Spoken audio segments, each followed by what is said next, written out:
Tell me, what's been like one of the most memorable times at one of your events?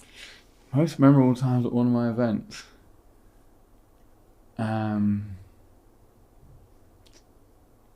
Got arrested in Ibiza. What did you do?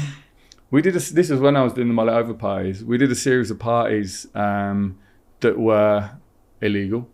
We did a few in the hills behind Amnesia.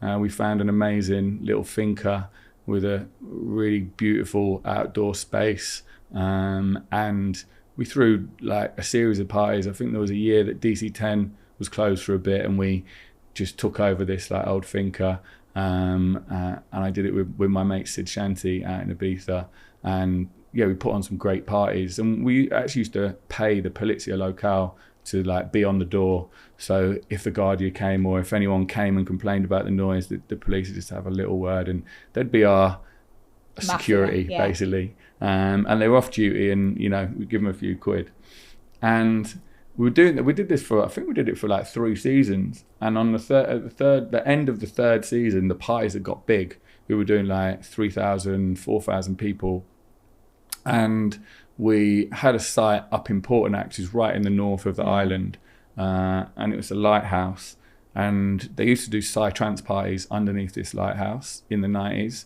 and Sid was a big psytrance DJ, and he knew about this spot, and he was like, this is the spot, this is where we need to do a party, this will be legendary. And I was like, great, let's do it. And it was a free party, and we took all the sound system there, we took like, we had a bar there, and we had a big space like underneath this lighthouse, and it was like an epic view. It was also probably slightly dangerous because we were not far away from the edge of the cliff, because obviously we were on a big lighthouse. So looking back, like, you know, I can almost understand why the police maybe weren't too happy, but also we were obviously taking people away from the clubs. Yeah. And, you know, the club mafia over there is pretty big. And, you know, while we were doing parties up in the hills behind Amnesia for like 500 people, like 1,000 people, they probably weren't that bothered. When we got to we did a party on Solden Sarah, we had a few thousand people there.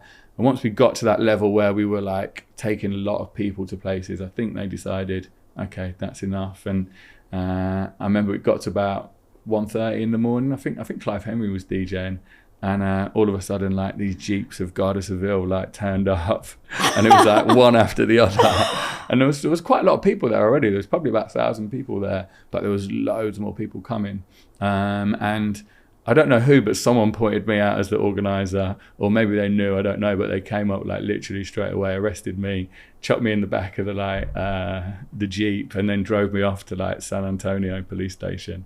And they kept me there all night, and they were actually all right. They kept letting me out, having a little cigarette. They got me a coffee, but yeah, it got to about 6 in the morning, and at the time there was a €20,000 fine for doing illegal parties. No. And I didn't have my passport. Obviously, I didn't speak any Spanish. I was going to say I didn't speak much Spanish, but I barely spoke any Spanish, and the guy didn't speak much English. But at the end of the night, he basically said to me, "Look," he said, "I want to go home. You want to go home. Don't ever come back to this island and do any parties like that again." And you didn't? And I didn't, no. We actually went back to a club the year after. We went to Sankey's, which Dave Vincent was doing at the time. And yeah, we knocked the illegal parties on the head.